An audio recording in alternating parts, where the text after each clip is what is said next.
Also ich bin die Irina, ich bin Quereinsteiger.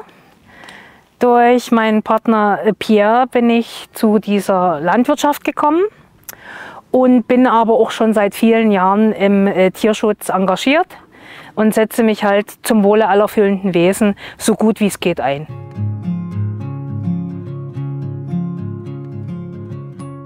Wir hatten tatsächlich die Milchproduktion bis 2020. Also das sind Milchkühe, das ist eine Milchviehlandwirtschaft. Also hier wurde Milch produziert und ich möchte es nicht ganz so militant formulieren. Der kleine Bauer mit wenig Kühen, Ausbeutung ja, aber nicht mehr das, was im großen Stil heute passiert. Genau, also bis 2022 haben wir diese Kühe noch gemolken. Abgemolken, ausgemolken. 2019 wurde dieses Projekt ins Leben gerufen, aber nichtsdestotrotz hatten die ja noch Milch im Euter. Nicht alle Kälber haben davon gezehrt und du musst so eine Kuh natürlich auch abmelken, damit nichts passiert gesundheitlich. Das ist ganz wichtig. November 2020 haben wir den letzten Tropfen Milch verkauft.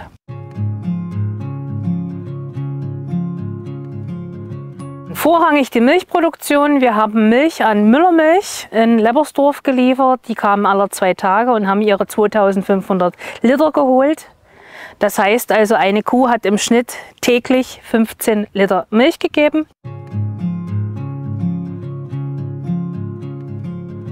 Wenn die Milchleistung irgendwann abnimmt, guckt man sich das noch 2, 3 Jahre mit an.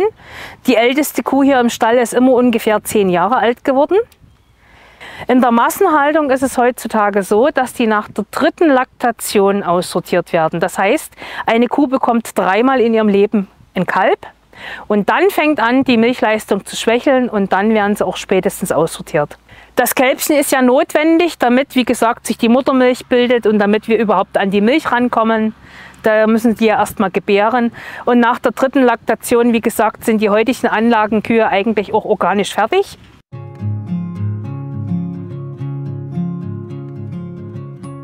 Also ich habe hier zu dem Thema wirklich auch die Schlagworte. Mir persönlich ist dann der Viehtransport ganz schmerzhaft geworden.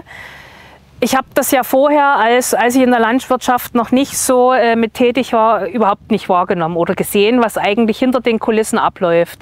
Viehtransport bedeutet, der Bauer verkauft die Tiere an den Viehhändler und der Viehhändler macht mit den Tieren einfach nur noch, was er will. Und dort habe ich irgendwann gesagt, das geht nicht, das geht einfach nicht, weil wenn du die persönliche Anbindung zu dem Tier hast, das erträgst du einfach nicht. Guten Tag. Genau, die Bullenkälber ist ein ganz großes Thema. Das ist ähnlich dem Thema Kükenschreddern. Also die männlichen Küken oder die männlichen Bullenkälber sind nichts wert.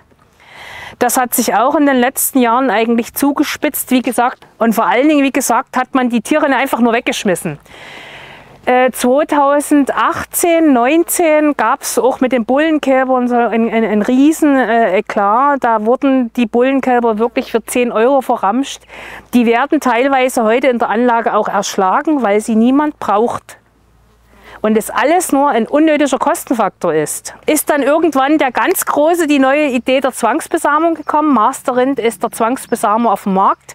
Der züchtet im Röhrchen. Es werden, wie gesagt, auch hornlose Rassen gezüchtet, damit der Stress weggeht. Es werden Liebe-Rassen gezüchtet, damit der Mensch keinen Stress mehr hat. Und es werden, wie gesagt, auch darauf hingehend gezüchtet heutzutage, dass die viel, viel Milch geben und viel, viel Fleisch ansetzen.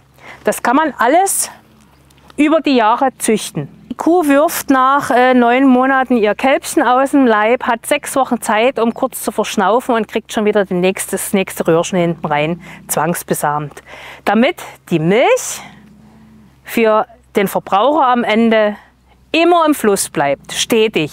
Es darf natürlich, das ist nicht gewünscht, genau. Das war ein ganz großes Thema, den Weg bin ich dann auch einfach nicht mehr mitgegangen, weil die deutsche Holsteinkuh zum Beispiel ist eine ganz kleine Rasse, die hat eine Risthöhe von vielleicht 160 Zentimetern.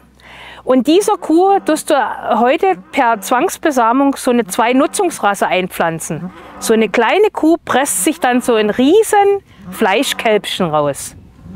Das ist einfach alles nicht mehr normal. Na? Oder wenn du dann diese Euter siehst, wie gesagt, du züchtest und tust die Tiere mästen, damit du immer mehr Milch produzierst.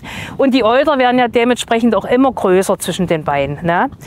In der Anlage heutzutage ist 40 Liter wirklich täglich. 40 Liter täglich.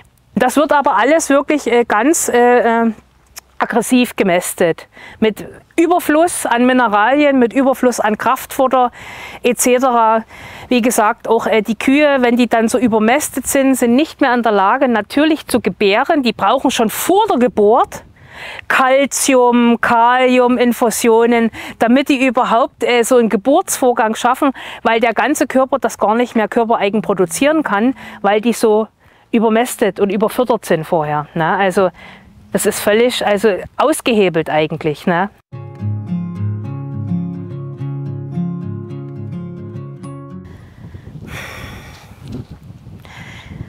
Also ich fühle es eigentlich jeden Tag und bin eigentlich auch jeden Tag dankbar dafür,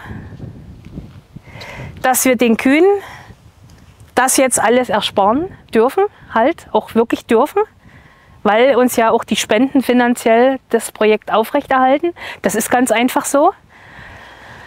Und das zu sehen, wie die auch gewachsen und geblüht sind die letzten 5 Jahre. Also wie gesagt, wer unsere Kühe gesehen hat, der kann das auch immer wieder jedes Jahr 1:1 bestätigen. Das ist einfach nur der Hammer. Ne? Was fühlt man dabei? Ne? Es ist ein Geschenk. Es ist ein Geschenk für so ein Tier, was Gutes zu tun. Und sei es nur, es geht nicht darum, bis ans Lebensende, sondern es ist wichtig, im Hier und Jetzt zu handeln. Und das zu bewirken, was man auf der Stelle von sich aus bewirken kann. Wie gesagt, was soll ich fühlen? Ne? Das ist einfach nur Dankbarkeit. Ja, riesengroße Dankbarkeit. Ja, wir sind einst mit 146 Kühe in dieses Projekt gestartet. Na, also wir hatten auch tragende Kühe noch dabei, 2019, wo das ins Leben gerufen wurde, sind auch noch viele Kühe tragend gewesen. Wir hatten ganz viele Kälber. Und zu 146 war wirklich so die Schlagzahl. Wir haben nicht eins auf den Hänger geschafft. Wir haben gesagt, wir rollen das Ding von hinten auf. Was soll passieren? Na? Also schlimmer kann es ja nicht werden im Prinzip. Damit wir betriebswirtschaftlich auch gerade so um Ring kommen. Haben alle Bullenkälber abgeklemmt. Also wie gesagt, wir haben richtig die Arschbacken zusammengekniffen. Der Deckbulle ist sofort kastriert worden, nachdem wir die Entscheidung getroffen haben. Und es durften alle bleiben. Die Mamas mit ihren Kälbchen etc. Aber am Ende gab es immer wieder auch Dinge, die wir nicht geschafft haben. Das ist aber okay.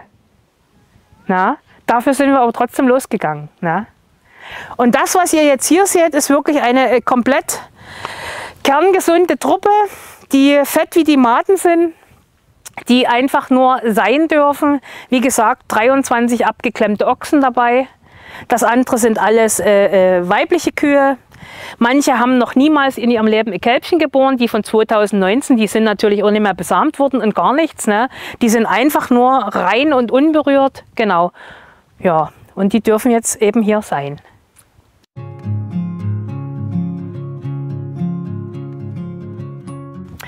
Also im Augenblick haben wir 114 Kühe und es kommen keine mehr dazu, weil das natürlich außerhalb unserer Verantwortung liegt.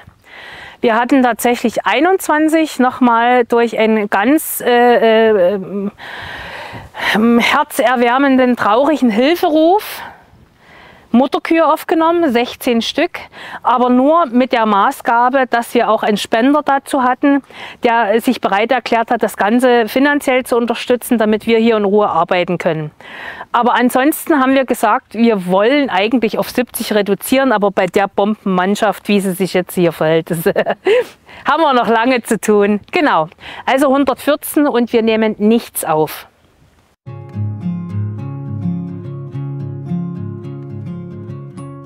Also die erste ganz gravierende Veränderung ist natürlich der Körperbau, ne? Auch die Milchkühe, wo du natürlich nur vorher die Rippen gesehen hast und die eigentlich auch kein Fleisch angesetzt haben, weil sie ihre Energie in die Milch gepulvert haben, sind jetzt auch, fangen jetzt langsam an, Arsch zu kriegen und ein bisschen auch körperlich zu gedeihen und zu blühen, sage ich immer. Also die blühen einfach nur. Die Euter sind massiv zurückgegangen. Das ist wirklich, also wir haben ja manchmal solche Euter gehabt, aber wenn man jetzt zwischen so eine Kuh guckt, das ist alles nur noch schlapperbabbrig. Also das kann einer Kuh gar nicht schlecht gehen, wenn die nur noch so ein kleines Euter hat, ne? Und die ist allgemein, die Herde ist natürlich auch ruhiger geworden, ne?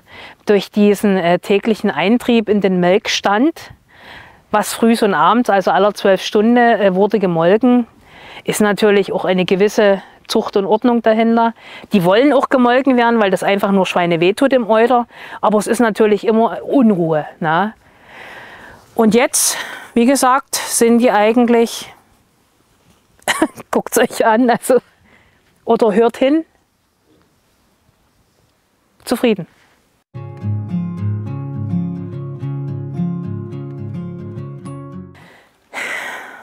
Die Weidehaltung musste angepasst werden. Also in der Milchproduktion ist es eigentlich nicht üblich, dass die Kühe rauskommen, beziehungsweise kamen die nachts nur raus, weil die dürfen keine Energie verschwenden. Wenn die raus und rein und drüber und nüber, da verliert sich die Energie und die produzieren nicht genug Milch. Deswegen gibt es ja diese Offenstelle, wo sie den ganzen Tag schön auf kurzen Wegen gehalten werden, damit die wirklich alle Energie für die Milch verwenden. Siehe auch Anlagenkühe. Genau.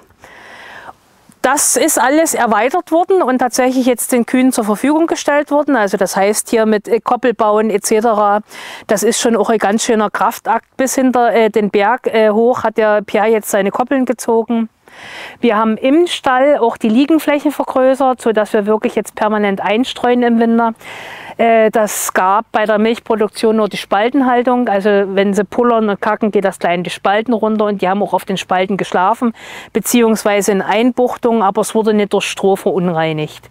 Das ist jetzt komplett, also die Hälfte haben wir frei gemacht, dass die wirklich so Tiefstreubuchten kriegen und den ganzen Winter auch auf Stroh liegen zum Beispiel, genau.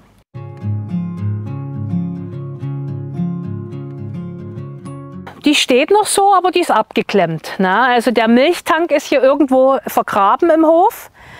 Es war ein Riesentank von 3000 Litern. Den haben wir dann irgendwann vorne rausgenommen und hier irgendwo vergraben. Es tut niemandem weh, das ist Edelstahl. Und ansonsten ist alles vom Strom genommen, aber es sind jetzt noch keine Umbauten passiert. Na, das könnt ihr euch dann gerne auch noch mal anschauen, so ein Melkstand, ne? Genau.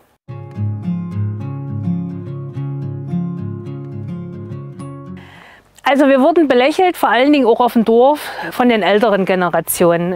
Ich muss die ältere Generation vielleicht doch ein bisschen in Schutz nehmen, weil die haben ja keine Berührungspunkte zu dem, was wirklich heute draußen los ist, ne? Also diese ganze Massentierhaltung und Massenanlagen sind ja tatsächlich auch in den letzten 10 Jahren wie die Pilze aus dem Boden geschossen, ne? Wo die Massenanlagen bis zu 4000 Rinder haben.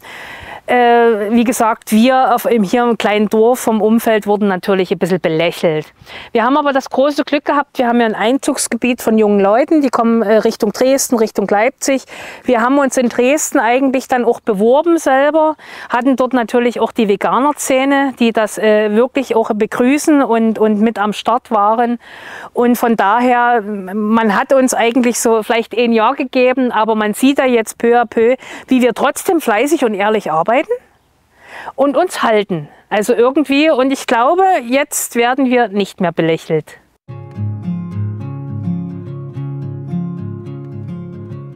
Es ist schwierig. Mein Wunsch ist groß, dass das Bewusstsein der Menschen sich wieder auf Grundbedürfnisse reduziert.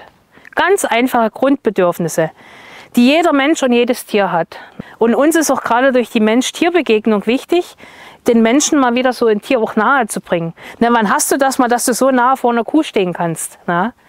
Das ist ein Wunschdenken und ich halte daran fest. Und wie gesagt, das ist auch unser Antrieb hier bei offenen Hoftagen, einfach in die Ruhe zu kommen. Ich möchte nicht erzählen, ich möchte einfach nur, dass die Menschen selber spüren, was es bedeutet, mal wieder eine halbe Stunde hier auf der Wiese zu stehen zu atmen, sage ich immer so schön, und einfach nur zu beobachten. Na? Und das ist eigentlich so Grundbedürfnisse des Miteinanders, außerhalb der schönen sozialen Medienwelt. Punkt. Ja, was soll man dazu sagen, ne?